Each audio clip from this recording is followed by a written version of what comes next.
Les invito por favor, ahí donde está, incline su rostro y acompáñenme a orar. Amado Dios, Santo Señor, tú eres grande, tú eres poderoso, Dios. Tú, bendito Dios, tienes en tus manos toda la verdad. Tú eres la verdad, Señor.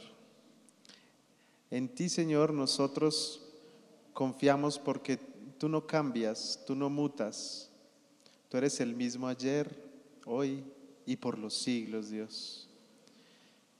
Amado Señor, hoy con eso en nuestra mente, en nuestro corazón, queremos depositar nuestra confianza nuevamente en ti, Señor. Queremos decirte, confiamos en ti, Dios. Confiamos en tu palabra, confiamos en el alimento que viene del cielo y creemos que es para nosotros nuestra fuente de vida, que es para nosotros lo que nos sacia, lo que nos llena, lo que nos permite seguir adelante, Señor. Recibimos tu alimento con mansedumbre, con sencillez, y te pedimos, Señor, que nos ayudes a ponerlo en práctica, Dios. En el nombre de Jesús, amén.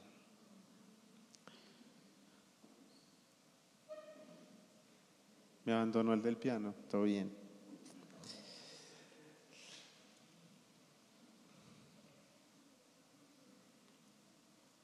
Bueno, iglesia, hoy quiero comenzar.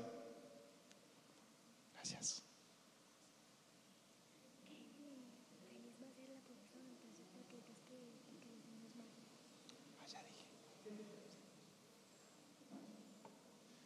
Los niños que sigan por ahí, que bajen, que los está esperando la profe.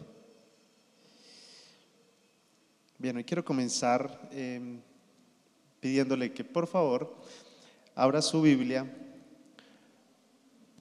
¿Sí? ¿Sí trajeron Biblia? Los cristianos tenemos Biblia. Así sea en el celular, pues, pero sáquela.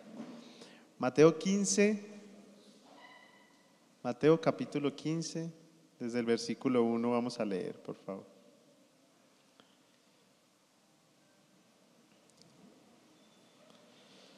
Dice la palabra del Señor, Mateo 15, 1, versión Reina Valera. Entonces se acercaron a Jesús ciertos escribas y fariseos de Jerusalén, diciendo: ¿por qué tus discípulos quebrantan la tradición de los ancianos? ¿Por qué no se lavan las manos cuando comen pan? Respondiendo él, les dijo: ¿por qué también vosotros quebrantáis el mandamiento de Dios por vuestra tradición? Porque Dios mandó diciendo: honra a tu padre y a tu madre, y el que maldiga a padre o a la madre muera irremisiblemente. Pero vosotros decís: cualquiera que diga a su padre o a su madre, es mi ofrenda a Dios todo aquello con que pudiera ayudarte, ya no ha de honrar a su padre o a su madre. Así habéis invalidado el mandamiento de Dios por vuestra tradición. Hipócritas, bien profetizó de vosotros Isaías cuando dijo: este pueblo de labios me honra, mas su corazón está lejos de mí, pues en vano me honran, enseñando como doctrinas mandamientos de hombres. Él ahí, voy a hacer un pequeño alto. El Señor ahí está citando un versículo de la palabra que está en Isaías 29:13, ¿sí? Isaías 29:13. Puntualmente Isaías 29:13, no hay necesidad que lo busque, yo se lo leo. Dice pues el Señor, porque este pueblo se acerca a mí con su boca y con sus labios me honra, lo que está diciendo ahí mismo, pero con su corazón está lejos de mí. Y dice algo más que quiero que lo subrayemos. Dice: y su temor de mí no es más que un mandamiento de hombres que les ha sido enseñado.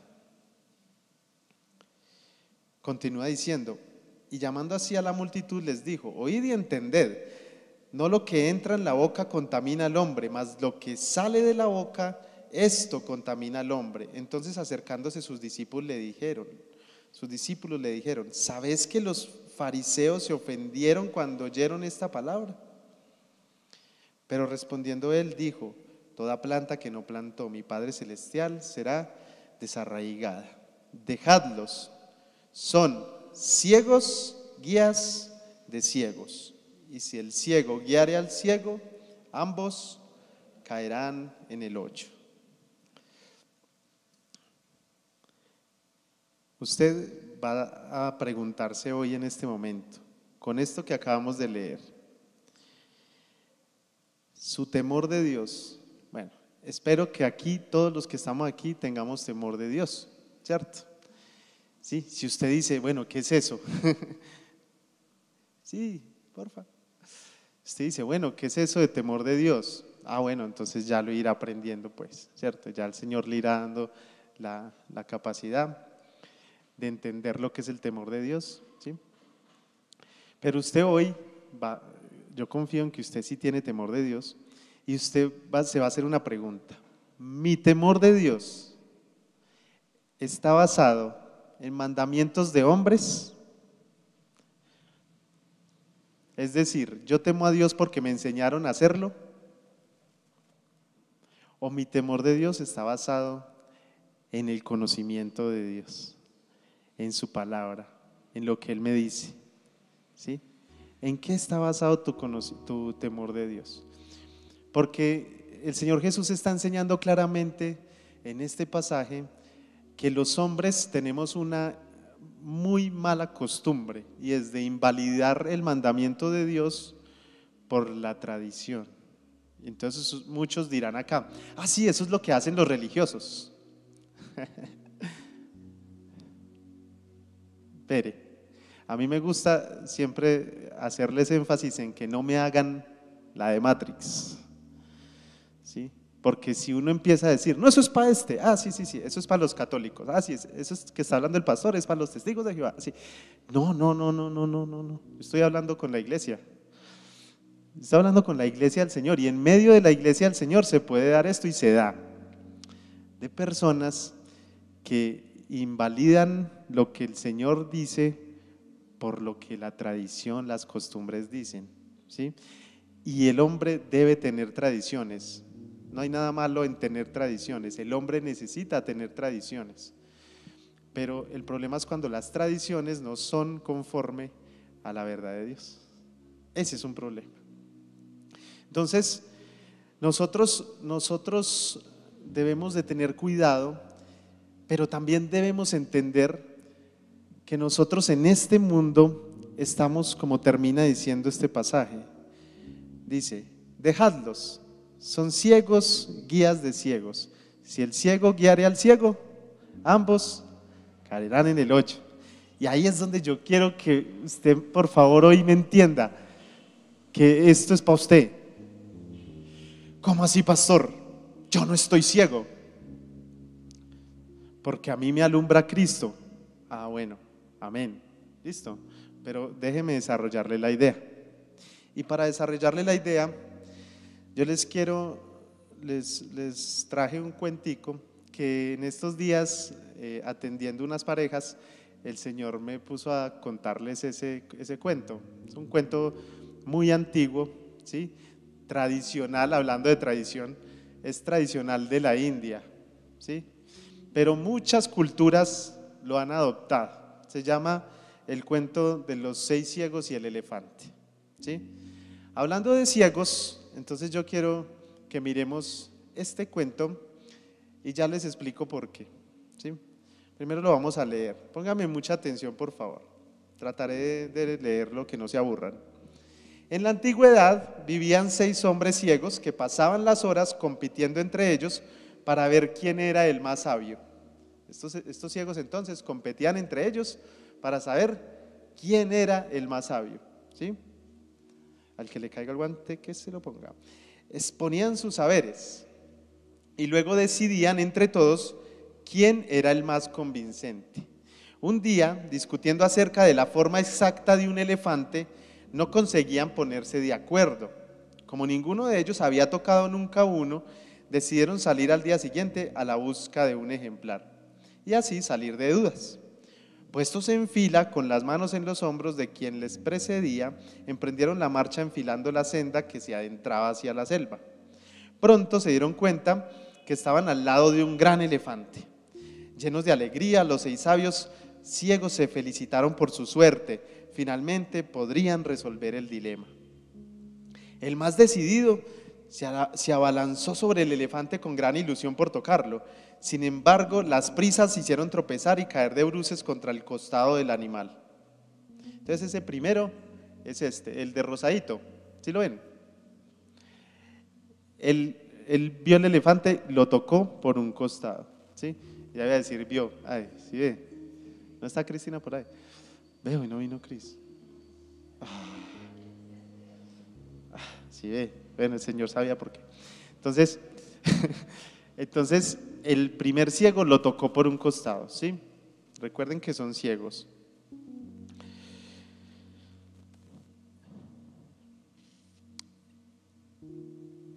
El elefante es como una pared de barro secada al sol, exclamó. Entonces, ¿a él cómo le pareció que era el elefante? Como una pared de barro secada al sol. El segundo avanzó con más precaución. Con las manos extendidas fue a dar con los colmillos, ¿sí? Entonces ahí lo ven, es el de azulito con amarillo que está en la parte izquierda, ¿cierto? Sin duda, la forma de este animal es como la de una lanza.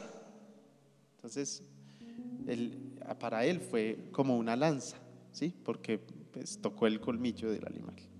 Entonces avanzó el tercer ciego justo cuando el elefante se giró hacia él. El ciego agarró la trompa y la resiguió de arriba abajo, notando su forma y su movimiento. Escuchad, este elefante es como una larga serpiente. Era el turno del cuarto sabio, que se acercó por detrás y recibió un suave golpe con la cola del animal que se movía para asustar a los insectos. El sabio agarró la cola y la resiguió con sus manos. No tuvo dudas. Es igual a una vieja cuerda, exclamó. El quinto de los sabios se encontró con la oreja y dijo: ninguno de vosotros ha acertado en su forma. El elefante es más bien como un gran abanico plano. El sexto sabio, que era el más viejo, se encaminó hacia el animal con lentitud, encorvado, apoyándose en un bastón. De tan doblado que estaba por la edad, pasó por debajo de la barriga del elefante y tropezó con una de sus gruesas patas. Escuchad, lo estoy tocando ahora mismo y os aseguro que el elefante tiene la misma forma que el tronco de una gran palmera. Satisfecha así su curiosidad, volvieron a darse las manos y tomaron otra vez la senda que les conducía a su casa. Sentados de nuevo bajo la palmera que les ofrecía sombra, retomaron la discusión sobre la verdadera forma del elefante. Todos habían experimentado por ellos mismos cuál era la forma verdadera y creían que los demás estaban equivocados. La necesidad de entender, ¿sí? Entonces, que nosotros no estamos puestos para establecer si tenemos la verdad o no. Entonces, nosotros, ¿sí? Tenemos una versión de la realidad, ¿sí? ¿Por qué? Porque somos como esos ciegos. Nosotros vamos así, ¿sí? Palpando. Nosotros vamos a tientas. ¿Quién tiene la verdad absoluta? ¿Quién la tiene? Dios, ¿cierto? ¿Ustedes están de acuerdo conmigo en eso? ¿Sí? El Señor tiene la verdad absoluta. Pero nosotros tenemos una limitación. Nosotros estamos limitados, ¿sí?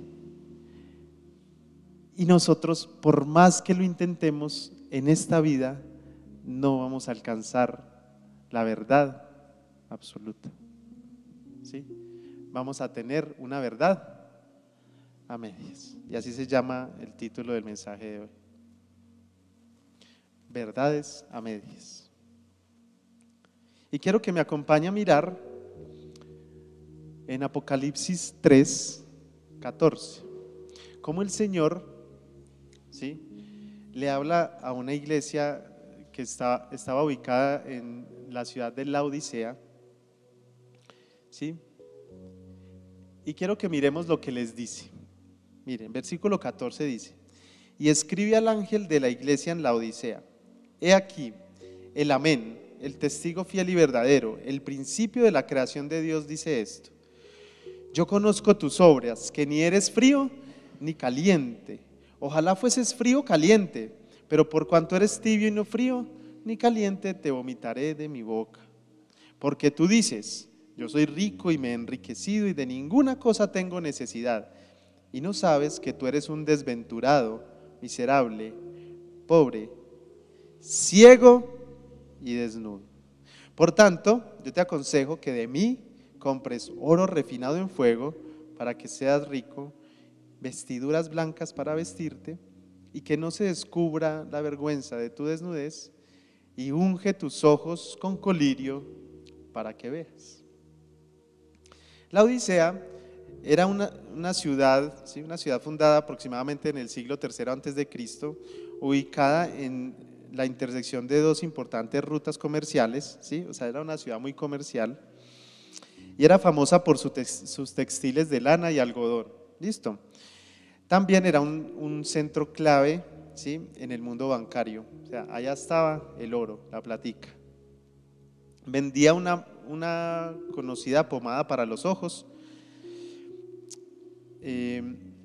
y tenían inclusive una academia de medicina para producirla. O sea, ellos enseñaban a producir una pomada para los ojos, ¿sí? Era una ciudad muy próspera, económicamente hablando, ¿sí? ¿Y sabe qué le pasó a esa ciudad? O a la iglesia, mejor, de esa ciudad, que ellos, como eran tan prósperos, ¿sí? Cayeron en un pecado muy fuerte, se llama autosuficiencia. Ellos eran autosuficientes, ¿sí? Y como eran autosuficientes, entonces ellos empezaron a desconocer su verdadero estado espiritual, ¿sí? Y eso es lo que el Señor les quiere hacer caer en cuenta a ellos, ¿sí? Muchas veces nosotros caemos en la trampa de la sabiduría de los ciegos. Así se llama esa trampa, la sabiduría de los ciegos. ¿Por qué? Porque somos como esos hombres sabios de esa fábula, ¿sí? Que pretendemos tener la verdad, pero no nos damos cuenta que nuestra versión de la realidad es limitada. Está limitada. La palabra tiene la verdad absoluta, pero nosotros somos seres limitados.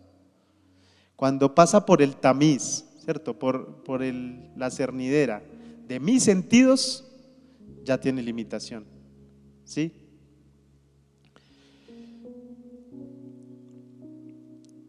Pero nosotros tenemos que escoger en este momento de qué lado vamos a estar. Si vamos a estar del lado de los autosuficientes o del lado de los que le compran a Dios las cosas, ¿sí? Usted puede decir: ay, pero eso suena como que le voy a comprar. Sí, es que el Señor está diciendo: cómpreme, ¿sí? Venga donde mí, que yo le ofrezco esto. Y Él habla de tres cosas. Habla de, aunque no es el tema, se los quiero dejar ahí. Él habla de oro refinado, ¿sí? Y usted sabe en la Biblia qué se simboliza con el oro refinado. ¿Quiénes han leído? La fe.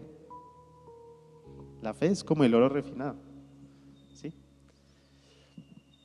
Habla de prendas blancas, vestiduras blancas, ¿sí? Y las vestiduras blancas, siempre que usted las ubica, sobre todo en el Apocalipsis se habla mucho de las vestiduras blancas, pero donde usted ubica las vestiduras blancas, siempre va a hablar de justicia, ¿sí?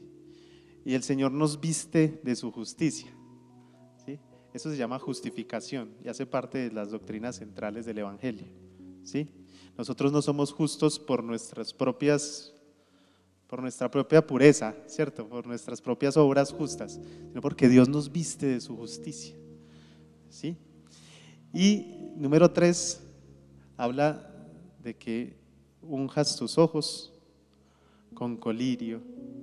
Es muy especial porque les estaba diciendo: vea, ustedes fabrican una pomada para los ojos naturales, pero yo fabrico una para los ojos espirituales, ¿sí? Yo te voy a permitir ver lo que tú humanamente no puedes ver. Dios hoy nos reta entonces a vivir en plena dependencia suya, entendiendo que necesitamos su espíritu y su verdad por encima de todo. ¿Sí? Y entonces vamos a entender algo hoy, que nos debemos alejar de la sabiduría a medias de los ciegos. Tenemos que tomar distancia de ahí. Y para eso vamos a mirar el consejo que el apóstol Pablo le da a Timoteo, ¿sí? En la segunda carta a Timoteo, capítulo 2, versículo 14. Este lo vamos a leer en una traducción viviente que me pareció un poco más entendible, más fácil de digerir. Dice, verso 14: recuérdales estas cosas a todos y ordénales en presencia de Dios que dejen de pelearse por palabras. Dígale a su vecino, deje de pelearse por palabras. Esos altercados son inútiles y pueden destruir a los que los oyen.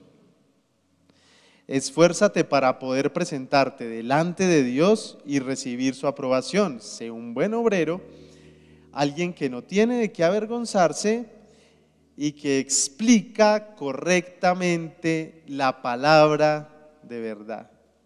¿Sí? Entonces, necesitamos alejarnos de nuestras verdades a medias y explicar correctamente la palabra de verdad. ¿Sí?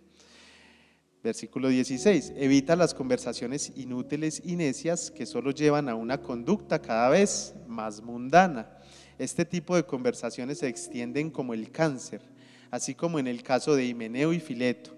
Ellos han abandonado el camino de la verdad al afirmar que la resurrección de los muertos ya ocurrió. De esa manera desviaron de la fe a algunas personas. Himeneo y Fileto, ¿sí?, fueron personas como usted y como yo, que estuvieron ahí sentadas, que escucharon el evangelio, que se convirtieron a Cristo, que abrazaron la verdad de Cristo, pero luego Satanás juega con el juego de la soberbia, ¿no? Entonces, sí, sí, no, tú eres muy sabio, tú ya tienes mucha palabra, sí, tú ya sabes. Entonces te empiezas a creer el cuento y te puedes empezar a ir hacia otras cosas, ¿sí?, sin darte cuenta, porque te desviaste de la palabra de verdad, ¿sí? Y es algo en lo que nosotros, yo les aconsejo, hagan énfasis en sus oraciones. Señor, sosténme en tu verdad, que yo me sostenga en tu verdad, porque nuestras verdades se quieren meter, nuestras verdades se quieren meter a fuerza, ¿sí?, porque somos seres humanos. Y no solo que nosotros nos desviamos hacia esas verdades, sino que arrastramos a otros, ¿sí?, como lo pueden ver ahí. Sin embargo, versículo 19, sin embargo la verdad de Dios se mantiene firme.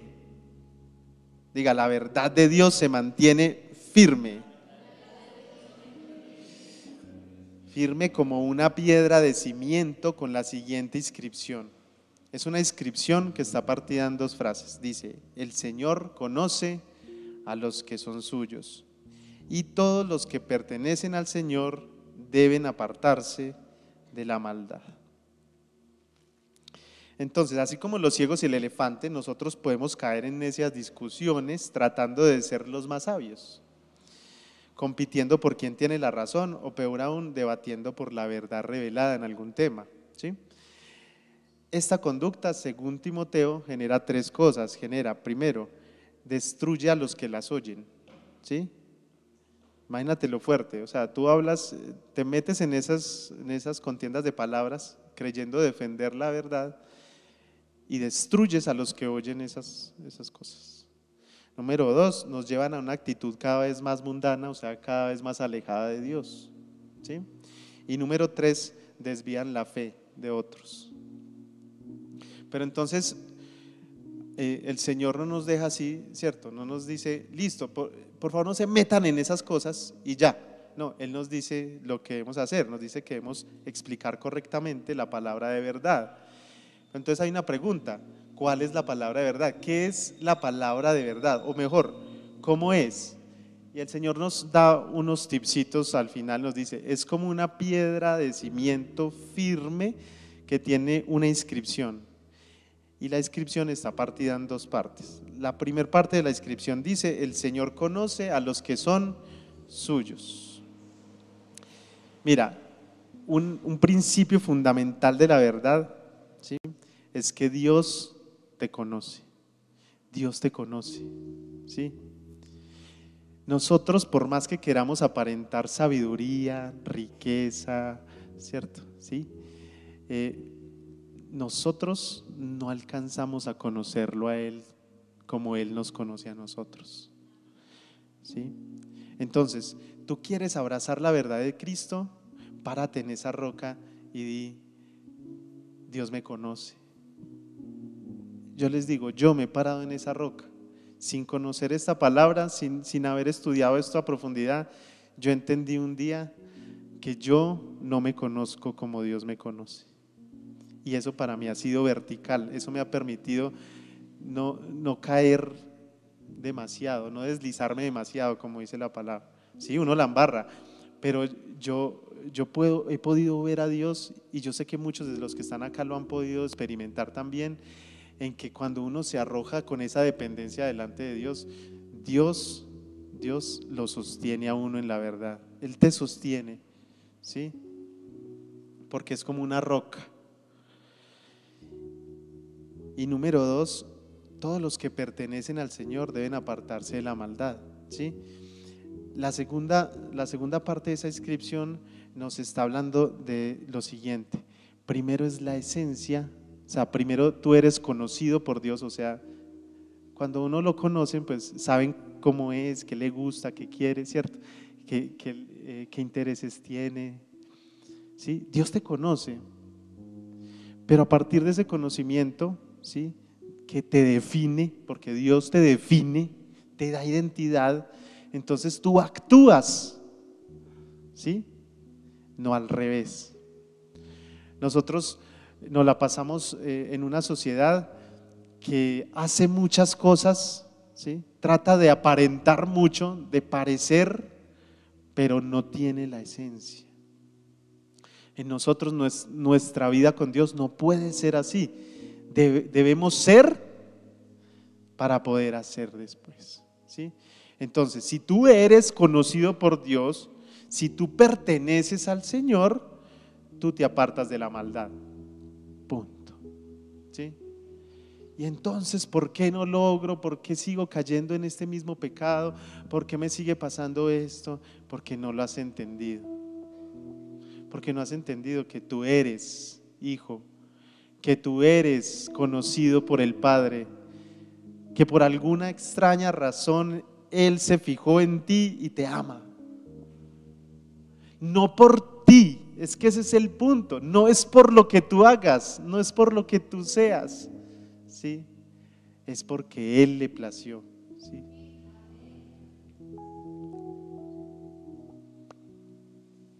Y entonces te va a pasar en un momento de tu vida te va a pasar lo que dijo el Señor en Juan 8:32. Conoceréis la verdad y la verdad te va a hacer libre. Y la verdad te va a sacar de ahí, ¿sí? Pero es necesario que tú conozcas la verdad, ¿sí?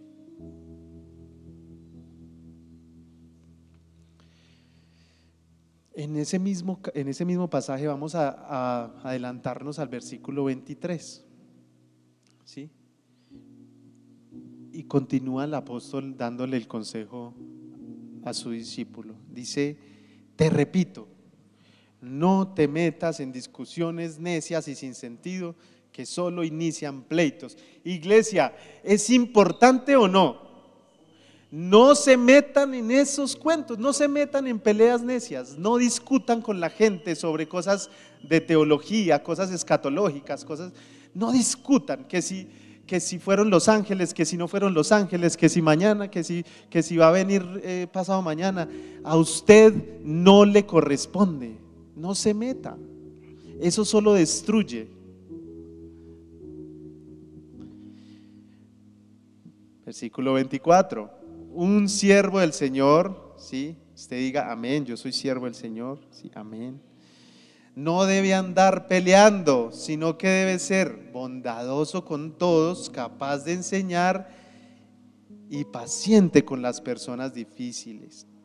Instruye con ternura a los que se oponen a la verdad. Tal vez Dios les cambie el corazón y aprendan la verdad. Entonces entrarán en razón y escaparán de la trampa del diablo, pues Él los ha tenido cautivos para que hagan lo que Él quiere. Aquí hay 5 instrucciones puntuales del apóstol para Timoteo, ¿sí? Para un siervo de Dios, para alguien que quiere servir a Cristo con su vida.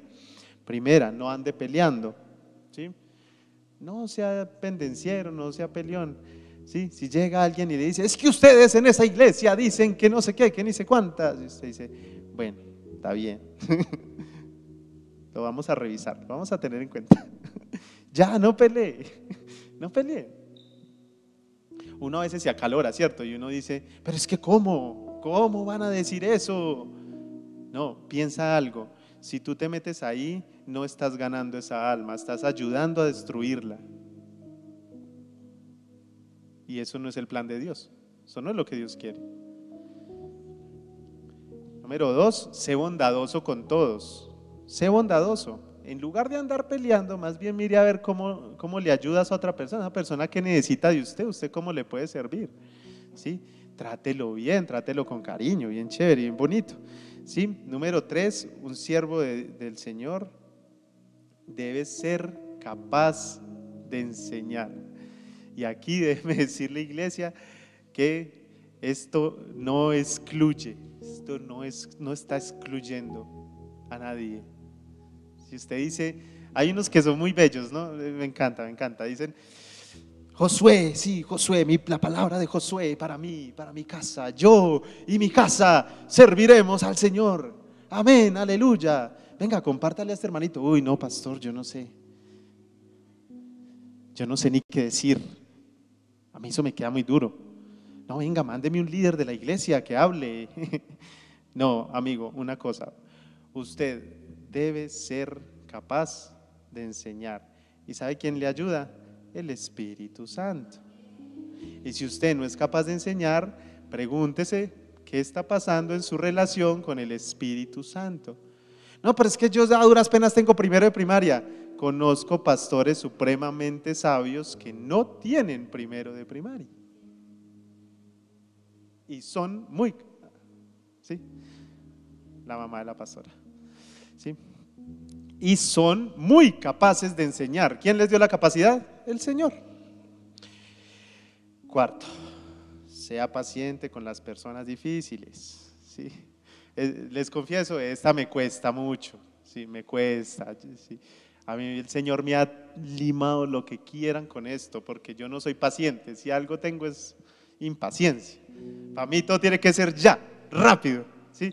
Y el Señor me ha ido enseñando. Vamos bien, Señor, yo sé que sí, vamos bien, ¿sí? Yo tengo que, y con las personas difíciles más, yo exploto, ¡pum! ¿Sí? Y la embarro. Y no se puede. Mientras más difícil, ¿cómo es que dice usted que sabe los dichos? Mientras más bravo el toro, más la corrida. Entonces usted tiene que aprender, me perdonan ese ejemplo pues como tampoco cristiano, pues usted tiene que aprender a capotearla. Tiene que aprender a capotearla. Si hay una persona difícil,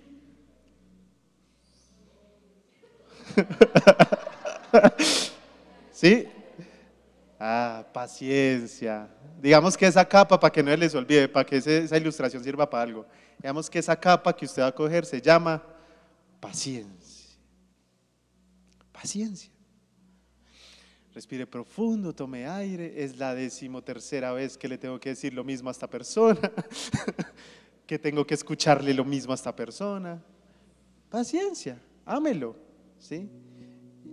Sea tierno para instruir, ¿sí? Que ese es el 5.º punto, van unidos ahí. Sea tierno para instruir a los que se oponen. Alguien oponiéndose a la verdad de Cristo y y canzoneando, fregando la vida. Y el Señor le dice, sea tierno con esa persona. ¿Cómo le sale a uno la ternura con una persona así? El Espíritu Santo, no más. Entonces, cuidado pues. ¿Por qué? ¿Por qué tenemos que hacer estas 5 cosas? Porque hay 4 cosas que si nosotros hacemos esas 5, Dios hace esas 4. Un buen negocio, ¿cierto? Usted hace esas 5 y Dios hace estas 4. Pero ¿qué pasa? Que nosotros, ya antes de decirle las 4, a nosotros nos encanta intentar hacer esas 4 que le tocan a Dios. Y ahí es donde la embarramos. ¿Cuáles son esas 4? Primero, cambiarle el corazón. Usted no le va a cambiar el corazón a nadie, ni a su mismísimo esposo o esposa. Eso no lo hace usted.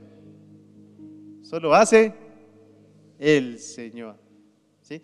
Si usted quiere ver, hablando un poquito de parejas, ¿cierto? Ya que es mi terreno como más habitual en estos momentos, ¿cierto?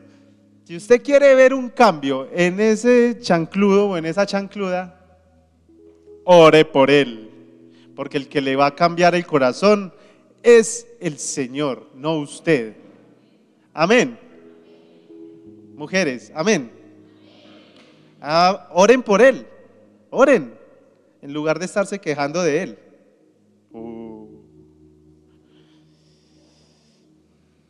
Y a la visconvexa. Digo viceversa. Número 2 de cosas que hace el Señor. El Señor hace que esa personita aprenda la verdad. Él lo hace. Usted enseña, ojo, no discute, enseña. El que enseña lo deja ahí y dice, como dice un humorista muy reconocido, el que lo entendió. ¿Cierto? Yo soy profe y uno como profe tiene que ser así, ¿cierto? Usted explica y el que lo entendió, ¿entendió? Yo les digo, muchachos, ¿desde dónde no entienden? Desde el principio. Bueno, en el principio todo era oscuro, sin vida, tenebroso, de repente se oyó la voz de Dios, profesor, ¿sí? Es el Señor el que le va a enseñar la verdad a esas personas, ¿sí? Pero una más bonita aún, es el Señor el que hace que una persona entre en razón. Ustedes han querido que una persona entre en razón y ustedes dicen, pero ¿por qué no entiende? ¿Por qué no entiende este fulano? Si está tan evidente, tan claro, vea, yo se lo he dicho como 58,000 veces. Vea, es que usted tiene que, ¿sí o no? Pero no entiende. Mi hijo, le falta oración, le falta hacer estas otras 5, le falta no andar peleando, le falta ser bondadoso, ¿cierto? Le falta ser tierno, ser paciente y le falta capacitarse para enseñar, porque de pronto es que usted no se está capacitando lo suficiente para enseñar y está enseñando cosas que no son. Dios. Pero es el Señor el que va a hacer que una persona entre en razón. El papá del hijo pródigo no lo hizo entrar en razón, ¿sí se dieron cuenta? O sea, él no le dijo nada, no le dijo, papito, ¿cómo se le ocurre? ¿Qué es lo que va a hacer? No, le dijo, la herencia, toma. ¿Sí? ¿Quién hizo entrar en razón a ese hombre? El Señor hizo entrar en razón. Él estaba y dijo, uy, ¿cierto? Es como si lo hubieran sacudido. Así le pasa a esas personas. Tranquilo, espere. ¿Sí? Esa es mi teología de tranquilo, a cada marrano le llega el 31. No se preocupe. Y número 4, en consecuencia de que entre en razón, el Señor hace que esa persona escape del lazo del diablo y todos gritamos, aleluya, amén. Y usted dice, eso, así lo quería ver, ¿cierto? Libre, sin dejar de estar haciendo lo que Satanás le propone que haga todo el tiempo, ¿sí? Y entonces, haciendo eso, ¿sí?, la verdad absoluta de Dios va a reinar y ella va a ser la que va a poner las condiciones, ¿sí? Porque ya estoy terminando. porque ahora vemos por espejo, como dice 1 Corintios 13:12. Ahora vemos por espejo, oscuramente, mas entonces veremos cara a cara. Y yo quiero que usted se detenga en la frase que sigue.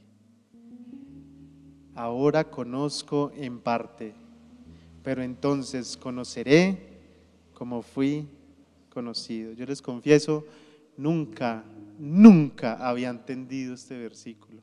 Yo no lo había entendido. Yo decía, conoceré como fui conocido. ¿Y eso cómo es? ¿Sí?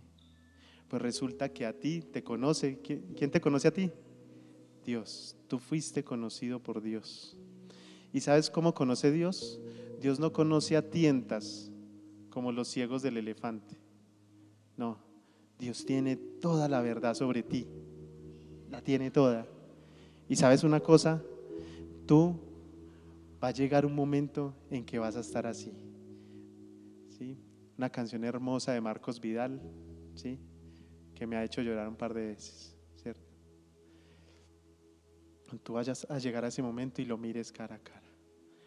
Y solo ahí tú vas a estar despojado de esta limitación y ya vas a poderlo conocer como Él te conoció a ti.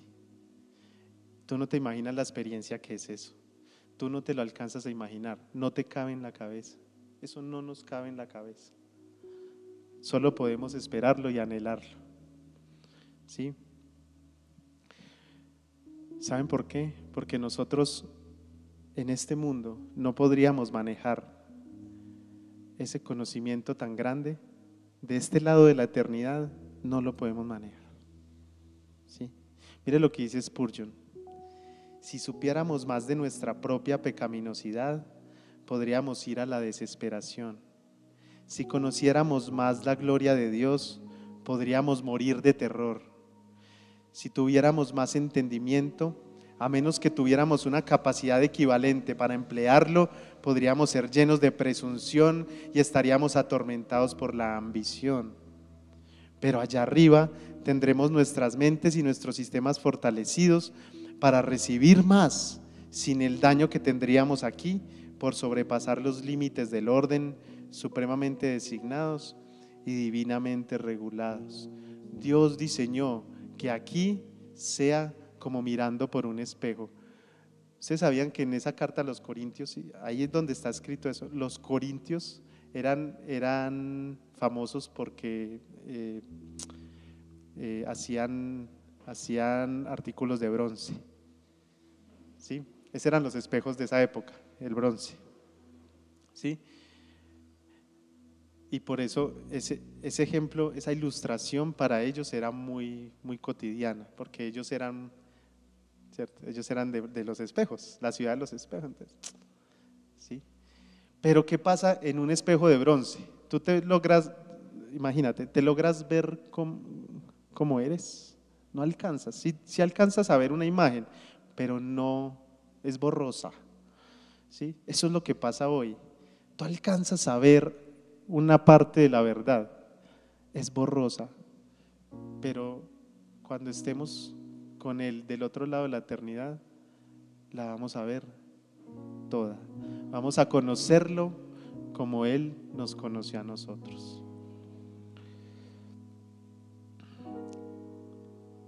Y entonces, aunque el cielo es preciado por muchas razones, ¿cierto? Tú anhelas estar en el cielo, no sé, para reunirte con tus seres queridos, para poder conocer a grandes hombres y mujeres que murieron hace siglos, ¿cierto? ¿Sí? Para caminar por sus calles de oro, ¿cierto? Ver el trono de Dios, adorarle día y noche.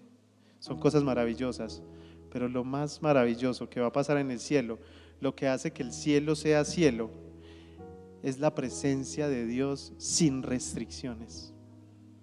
Sin restricciones. Tú aquí empiezas a orar y el sueño te vence, por ejemplo, ¿sí? El cansancio. Aquí el pastor está predicando y entonces de pronto tiene una voz que arrulla y me dormí y no escuché la predicación. ¿Sí? O no le alcancé a entender todo porque tengo limitación. Somos limitados. Allá no, allá no. Allá vas a conocer como fuiste conocido y será la mayor experiencia de tu existencia. Amén. Vamos a orar. Póngase de pie.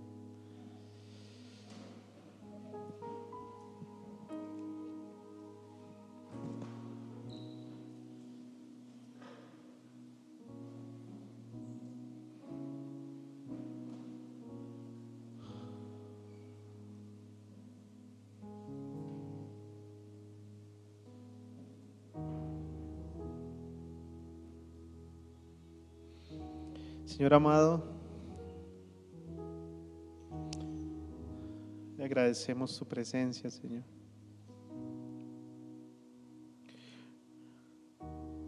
Una presencia que no soportamos en este cuerpo, que muchas veces excede nuestra capacidad, muchas veces no, siempre. Solo que a veces no nos exponemos a ella. Bendito Dios, hoy te pedimos perdón. Te pedimos perdón porque no hemos alcanzado a dimensionar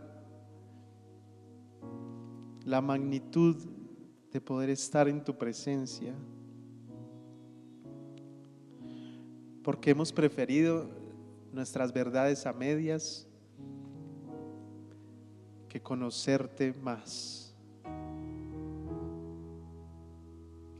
Bendito Dios, y aunque en este mundo no podremos conocerte como tú nos conoces a nosotros, gracias por la promesa, Dios, de que eso va a pasar algún día.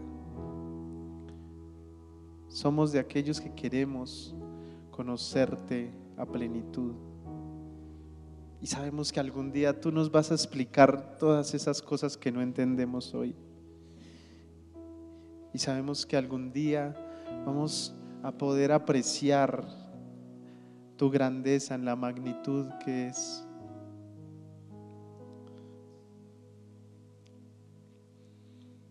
Por lo pronto oramos a ti, Dios, para que tu verdad, la única verdad, pueda ser revelada por tu Espíritu Santo a estas vasijas de barro limitadas. Hoy no nos presentamos delante de ti como gente rica, como gente bien vestida, con muy buena visión. Hoy nos presentamos a ti, Señor, entendiendo que en este mundo somos pobres, necesitados y ciegos, que en nuestras fuerzas somos como esos ciegos que tienen una pequeña parte de la percepción, una pequeña parte de la realidad. Aléjanos, Dios, de creer que podemos tener una verdad absoluta, una verdad revelada. Solo tú la tienes, Señor. Si algo podemos hablar que sea verdad, no es nuestro, no nos pertenece, Señor. Y queremos que tú nos enseñes a caminar así, que nos enseñes que en lugar de estar esforzándonos en pretender tener la razón, en pretender estar correctos, en pretender estar bien, tú nos pides que nos esforcemos en ser bondadosos, en servir, en ser pacientes, inclusive en tratar con ternura a aquellos que nos tratan ásperamente.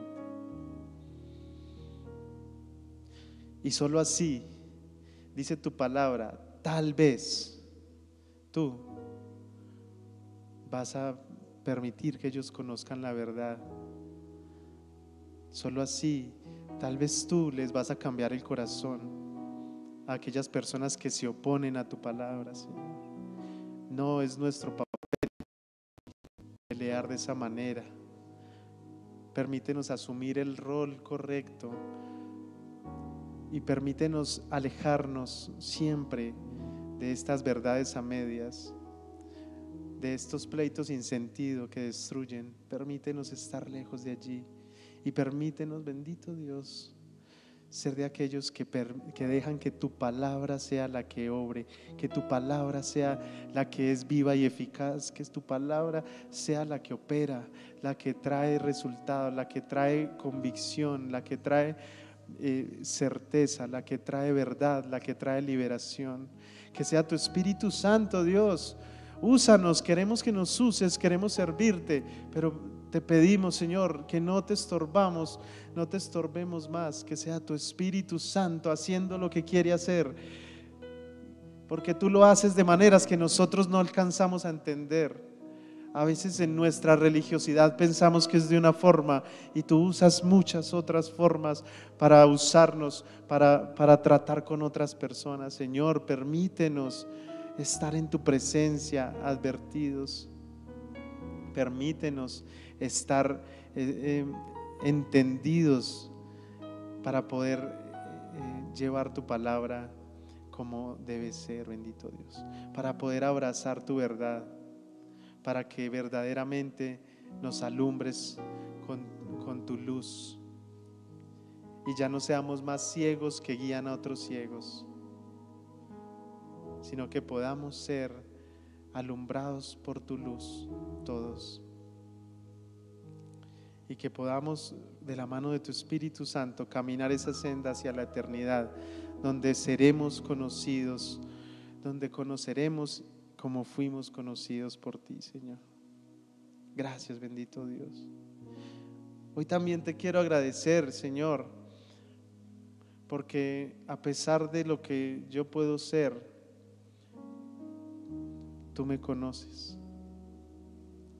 Yo quiero agradecerte, Dios, por explicarme, por darme a entender que para ti fui valioso, que para ti soy importante, que tienes un propósito con mi vida y que solo tú me defines y solo tú me dices quién soy. Permíteme, Dios, poder seguir descubriendo en ti mi identidad. Permíteme, Dios, poder comportarme como alguien que es un hijo tuyo, como alguien que tiene una identidad en ti. Y si hago eso, Señor, si entiendo que tú me conoces y que me comporto como tal, tú procederás con tu verdad será establecida en mí y en otras personas. Gracias, bendito Dios. Tú eres maravilloso, tú eres santo. Agradecemos tu enseñanza, Señor, agradecemos lo que tú nos hablas hoy y te pedimos que te quedes con nosotros en Cristo Jesús. Amén y amén.